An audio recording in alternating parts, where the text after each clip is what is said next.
nosotros pudiésemos tener una analogía del buen fin con la vida del cristiano, ¿cuál sería ese buen fin del cristiano? ¿Cuál sería esa correcta finalidad del cristiano, en la vida del cristiano?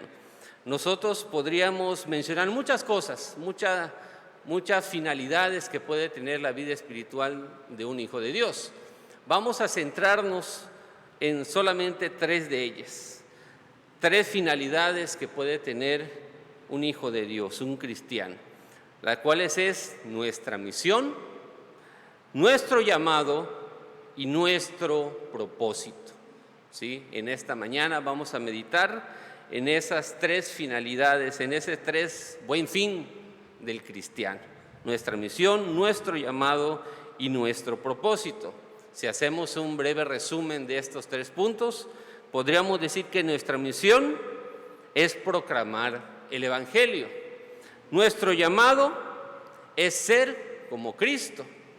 Y nuestro propósito es hacer todo para su gloria. ¿Sí? Vamos a ir adentrándonos en cada uno de estas finalidades. El primer punto, la primera finalidad, nuestra misión. Como mencioné hace un momento, nuestra misión como hijo de Dios, nuestra misión como cristianos es la proclamación de las buenas nuevas del Evangelio. ¿Sí?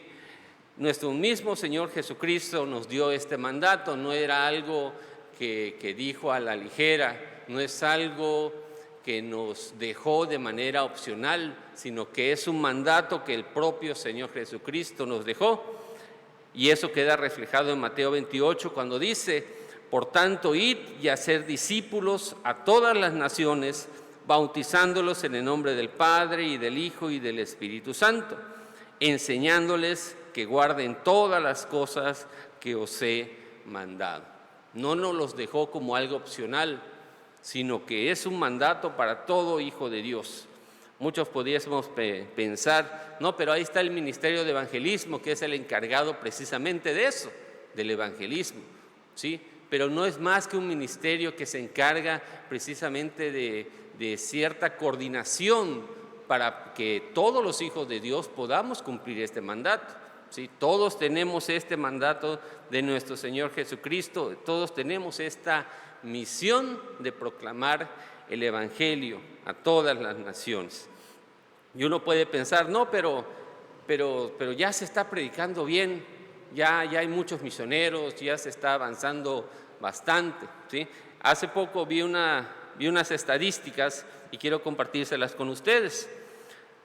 No sé si saben que hace poco ya se rebasó la cantidad de 8,000 millones de personas en el mundo.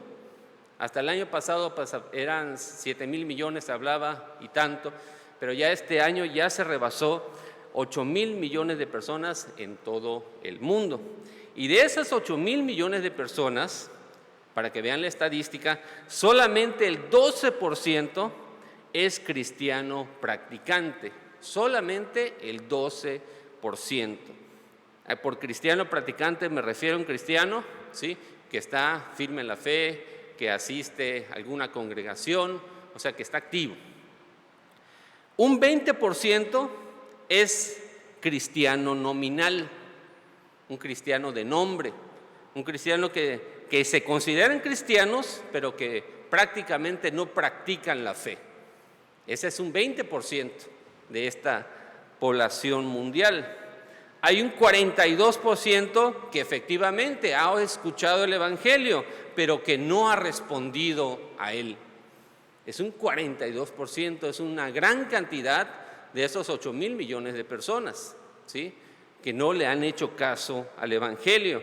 Y hay un 26% de esos 8,000 millones de personas, más de la cuarta parte del mundo, que nunca ha escuchado la palabra de Dios, nunca ha escuchado las buenas nuevas de Jesucristo, ¿sí? Uno puede pensar que el Evangelio va bien, que se está predicando la palabra, pero hay mucho trabajo todavía por hacer, ¿sí? Si nosotros anhelamos la venida de nuestro Señor Jesucristo, ¿sí?, ¿cómo podemos hacerlo si realmente no cooperamos para que eso suceda? Nuestro mismo Señor Jesucristo dejó escrito en Mateo, donde dice en Mateo 24: y será predicado este evangelio del reino en todo el mundo para testimonio a todas las naciones, y entonces vendrá el fin. ¿Sí? Nuestro mismo Señor Jesucristo dice que solamente hasta que el evangelio sea predicado en todo el mundo, hasta que el 100% de las personas conozcan, ya sea que lo acepten o no lo acepten, es entonces que vendrá el fin. ¿A qué fin se refiere? En otra traducción, la traducción en lenguaje actual, dice lo siguiente, este mismo versículo, que es Mateo 24:14. El fin del mundo llegará cuando las buenas noticias del reino de Dios sean anunciadas en toda la tierra y todo el mundo las haya escuchado. ¿Sí? ¿Cómo podemos anhelar la segunda venida de Cristo para que nos lleve a su presencia si no estamos firmes en la predicación de su palabra, si no estamos cooperando, si no somos parte de esa misión que el mismo Señor Jesucristo nos ha dejado? Nosotros necesitamos terminar esta misión que Jesús nos dejó. Necesitamos animar a ese 12% que es cristiano practicante. Necesitamos animarnos entre nosotros mismos como hijos de Dios. Necesitamos estar instando al 20% que es cristianos nominales, que no practican esa fe, precisamente para que puedan practicarla, para que se afiancen y sean realmente cristianos practicantes de su fe. Hay que hacer un llamado a ese 42% que ha escuchado el evangelio, pero que no ha respondido, precisamente para que puedan decidirse por Jesús.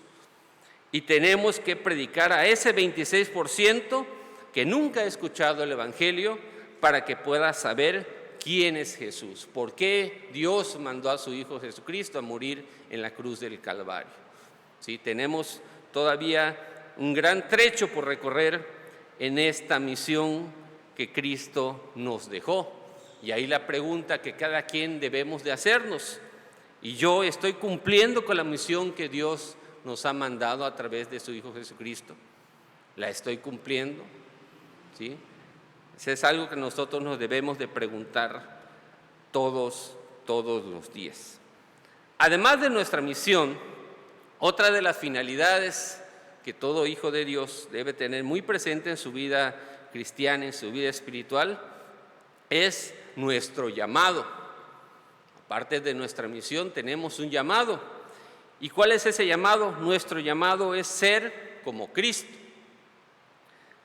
El apóstol Pablo, en su carta a los Romanos, en su capítulo 8, verso 29, dice lo siguiente: porque a los que antes conoció, también los predestinó, para que fuesen hechos conforme a la imagen de su Hijo, para que Él sea el primogénito entre muchos hermanos. ¿Sí? Aquí el apóstol Pablo nos dice muy claramente, nos predestinó, Dios nos predestinó desde antes de la fundación del mundo, para que fuésemos hechos conforme a la imagen de su Hijo. Esa es nuestro llamado. Tenemos una misión, sí, pero tenemos este llamado que Dios nos ha dado. ¿Cómo podemos ser conformes a la imagen de Jesucristo? ¿Sí? ¿Cómo podemos saber cómo es Cristo? ¿Sí? ¿Cuáles fueron lo que Él nos dejó en sus enseñanzas? Dios nos ha dado su palabra, su revelación especial, precisamente para que podamos no solamente conocer su voluntad, conocer sus atributos, sino conocerle a Él. Nosotros, a través de su palabra, es como podemos conocer a nuestro Señor Jesucristo y de esa manera, día a día, parecernos más a Él. ¿Cómo pretendemos llevar a cabo este llamado de ser hechos conforme a la imagen de su Hijo si no sabemos cómo es su Hijo? ¿Cómo podemos saberlo? Leyendo su palabra. Desgraciadamente, cada vez hay más pretextos, hay más declive en la lectura de la palabra de Dios, incluso dentro de los mismos creyentes, incluso dentro de los mismos hijos de Dios. Muchas en años recientes, precisamente con esa abundancia de información, no solamente en los medios tradicionales, sino también por el internet, redes sociales, es demasiada la información que nosotros recibimos, ¿sí? Que muchas veces, por no estar cimentados en la palabra de Dios, nuestra cosmovisión empieza a cambiar y empezamos a ver cosas que no son agradables a los ojos de Dios, pero las empezamos a ver normales, ¿sí? Y empezamos desgraciadamente a adaptar la palabra de Dios a lo que empezamos a percibir de otros medios. Lo empezamos a adaptar. Existe un ministerio en Estados Unidos que se llama Ministerios Ligonier, que precisamente son de raíces presbiterianas, que cada 2 años hace una encuesta a todos los cristianos a nivel nacional. Estoy hablando de Estados Unidos, pero bien se puede aplicar a todo el mundo, incluyendo a México, ¿sí? Se hace una encuesta a cristianos, no a toda la gente, a cristianos, gente que llega a la iglesia, gente que está supuestamente en los caminos de Dios, ¿sí? Hace cada 2 años una encuesta sobre temas doctrinales elementales, ¿sí? Y cada 2 años publican los resultados de esta encuesta. Y cada 2 años es más crítica los resultados que estas encuestas arrojan. Les voy a dar simplemente algunos para que junto conmigo nos asustemos de los resultados que se obtuvieron este año. Este año se realizó la última encuesta. El primer dato dice, el 53% consideran, estoy hablando, recuerden, de cristianos profesantes, el 53% considera que la Biblia no es literalmente cierta. Más de la mitad de los cristianos que contestaron esta encuesta aseguran que la Biblia no es literalmente cierta. Imagínense eso, ¿sí? Los resultados de la encuesta de hace 8 años, del 2014, el porcentaje era del 41%. Tan solo en 8 años aumentó un 12% la cantidad de cristianos que creen eso, que la Biblia no es totalmente infalible. Y esto demuestra un alarmante incremento en el rechazo de la autoridad de la Biblia, ¿sí? Y eso es bastante alarmante porque estamos hablando de creyentes, de cristianos, de hijos de Dios. Otro resultado dice, el 51% afirma que Dios aprende y se adapta a diferentes circunstancias. Imagínense eso. Más de la mitad de los encuestados cristianos, hijos de Dios, afirma que Dios aprende y se va adaptando a las circunstancias actuales, ¿sí? ¿Qué nos dice su palabra con respecto a esto? Que Dios no cambia, ¿sí? Dios es el mismo ayer, hoy y siempre. No hay sombra de variación en él. Otro resultado dice, el 65% afirma que todos nacemos inocentes ante los ojos de Dios. 65% dice que nacemos inocentes. ¿Qué dice la palabra de Dios? En pecado me concibió mi madre. Leemos el Salmo 51, ¿sí? ¿Qué nos dice Romanos? Por cuanto todos pecaron y estamos destituidos de la gloria de Dios, ¿sí? Nosotros desde nuestro nacimiento nacemos en pecado, pero el 65% de los cristianos afirma eso, que nacemos inocentes a los ojos de Dios. ¿Qué tan desvirtuado está el pueblo de Dios en estos días? Otro resultado, el 42% está de acuerdo que la identidad de género es un asunto de elección personal.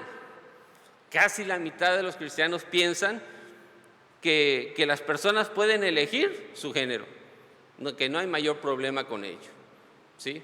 Cuando ahorita nosotros estamos yendo a marchas y a protestas precisamente en contra de las leyes que se quieren arraigar en nuestro estado de acuerdo a ello. El 46%, casi la mitad de los cristianos, asegura que la condenación bíblica a la homosexualidad no aplica al día de hoy. O sea que hoy ya no aplica, ya no hay condenación para los homosexuales. Es lo que dice casi la mitad de los cristianos encuestados. El 43% asegura que Jesús fue un gran maestro, pero que Él no era Dios. Esto es más grave todavía aún. ¿Sí? Casi la mitad de los encuestados afirman que Jesús no era Dios. Y el 56% afirma que Dios acepta la adoración de todas las religiones, no solo del cristianismo, sino también del judaísmo y del islam, por ejemplo. ¿Y qué es lo que nos dice la palabra? ¿Cuántos caminos hay para llegar a Dios? Uno solo, y ese es Jesucristo. ¿Sí? ¿Por qué el pueblo de Dios, los cristianos hoy en día, tienen esta cosmovisión bíblica tan retorcida? Porque no están afianzados en la palabra. Se han dejado influenciar por toda la información que día con día se les está bombardeando, no solamente en la televisión, no solamente por las redes sociales, sino en las series, en las películas, en todos lados. Recibimos bombardeo de ello y de manera inconsciente, poco a poco hemos ido aceptando esa realidad como si fuese normal, cuando a los ojos de la palabra de Dios es muy, muy diferente. Estudiar la palabra, estudiar la Biblia no es algo que debamos de hacer meramente con un pensamiento académico para poder obtener conocimiento, no. Debemos de hacerlo de una forma íntegra, debemos de hacerlo precisamente con el pensamiento, de manera racional, porque la misma palabra de Dios nos lo dice, pero también tenemos que tener involucradas nuestras emociones, nuestra voluntad. Cada día debemos de aprender más de Dios, debemos de enfocarnos más en su palabra para poder aprender más de Él, de sus caracteres, de su carácter, de sus atributos, y de esa manera así enriquecer el sentido de nuestra vida. Podamos forjarnos precisamente a imagen de su Hijo Jesucristo. ¿Cómo hacerlo si no lo conocemos? ¿Y cómo podemos conocerlo? Leyendo su palabra. No permitamos que todo ese bombardeo mediático que tenemos hoy en día sea mayor que lo que nosotros aprendamos de la palabra de Dios. Y es por ello que no debemos de perder de vista este llamado para poder ser como Cristo y parecernos a Él. Debemos de leer su palabra. ¿De qué otra manera podemos saber cómo es Cristo? A través de su palabra. No permitamos que el mundo de hoy desvirtúe ese llamado que tenemos. Y como tercer punto tenemos nuestro propósito. Ya hablamos de nuestra misión, de nuestro llamado, pero ¿cuál es el propósito que Dios tiene para todo esto? ¿Para qué sirve que yo predique el Evangelio? ¿Para qué sirve que yo pueda parecerme más y más a nuestro Señor Jesucristo? Nuestro propósito precisamente es hacer todo ello para su gloria, hacerlo todo para la gloria de Dios. Precisamente en la lectura que estuvimos hace un momento, les pido que la tengan abierta sus Biblias, allá en Efesios, precisamente en esos versículos 4 al 6, le voy a dar lectura de nuevo para que nos demos cuenta de este propósito divino que Dios tiene para cada uno de sus hijos.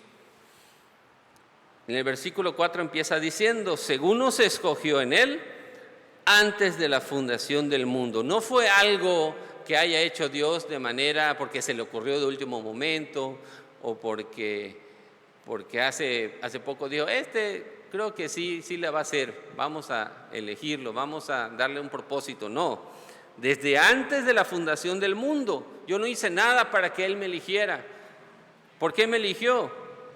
¿Qué dice ahí? Para que fuésemos santos y sin mancha delante de Él, en amor, habiéndonos predestinado para ser adoptados hijos suyos, por medio de Jesucristo, según el puro afecto de su voluntad. Yo no hice nada para ganarme esa elección de Dios.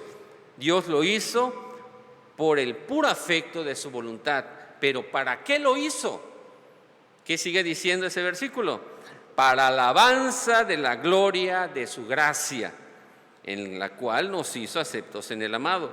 Pero fue todo ello para alabanza de la gloria de su gracia. Ese es el propósito de todos y cada uno de nosotros como hijos de Dios. Es tan importante que el apóstol Pablo volvió a repetírselo a los efesios. Más adelantito, si se fijan, en el versículo 11 y 12, ¿qué dice el 11 y el 12 ahí en Efesios 1? En él asimismo tuvimos herencia, habiendo sido predestinados conforme al propósito del que hace todas las cosas según el designio de su voluntad, a fin de que seamos ¿cómo? Para alabanza de su gloria, nosotros los que primeramente esperábamos en Cristo. Es muy claro, uno de los recursos que los judíos, que los hebreos tenían en ese momento para poder enfatizar algo, ¿sí?, era precisamente la repetición.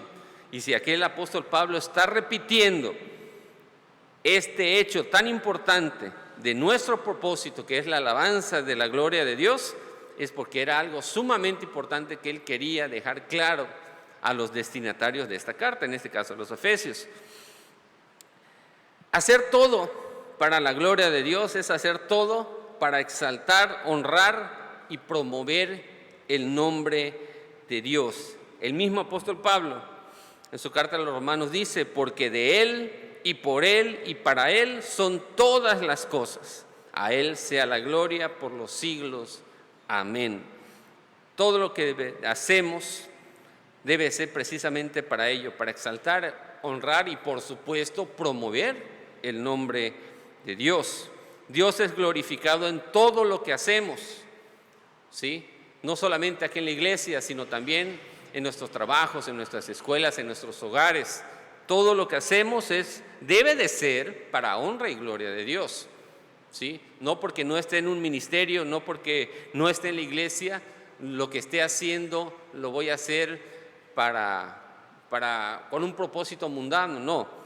Todo lo que hagamos como hijos de Dios debe ser muy claro para nosotros que es para honra y gloria de Él. Dios es glorificado en todo lo que hacemos, cuando otros le reconocen y le glorifican por su bondad y misericordia. El mismo Señor Jesucristo dejó muy claro en Mateo cuando dijo: así alumbre vuestra luz delante de los hombres, para que vean vuestras buenas obras y glorifiquen a vuestro Padre que está en los cielos, ¿sí? La gente del mundo, esa gente que no lea la Biblia, que no la lee, ¿sí? Pero ¿qué es lo que esa gente lee? Lee a nosotros, que somos los hijos de Dios, ¿sí?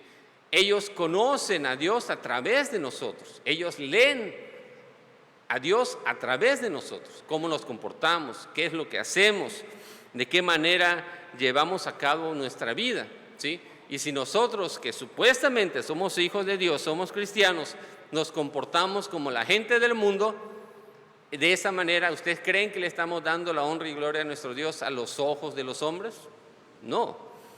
Entonces, Dios debe ser glorificado en todo lo que hagamos, ya que la gente debe reconocerlo a través de nosotros. Cuando hacemos todo para la gloria de Dios, no buscamos agradar y honrar a los hombres. También podemos desvirtuar ese propósito, no viendo hacia arriba, sino viendo de manera horizontal. Sino nuestro propósito, como siempre, es agradar y honrar al Dios del cielo. El mismo apóstol Pablo en su carta a los Colosenses lo dejó claro: y todo lo que hagáis, hacedlo de corazón como para el Señor y no para los hombres. Todo lo que hagamos, no solamente aquí en la iglesia, en nuestra casa, en nuestro trabajo, cuando estamos con nuestros amigos, compañeros de trabajo, ¿cómo nos comportamos? ¿Nos comportamos como hijos de Dios o hablamos como ellos hablan normalmente? Hay que tomarlo también muy en cuenta. Ya como conclusión, amada iglesia, no debemos de perder de vista estas finalidades que Dios nos ha dado como hijos de Dios. Nuestra misión, nuestro llamado y nuestro propósito. ¿Cuál es nuestra misión? Proclamar el Evangelio. ¿Cuál es nuestro llamado? Es ser como Cristo. ¿Y cuál es nuestro propósito? Es hacer todo para su honra y gloria. Y quiero despedirme con una cita bíblica en Apocalipsis 15:4 que dice de esta manera: ¿Quién no te temerá, oh Señor, y glorificará tu nombre? Pues solo tú eres santo, por lo cual todas las naciones vendrán y te adorarán, porque tus juicios se han manifestado. Que Dios bendiga su palabra. Amén.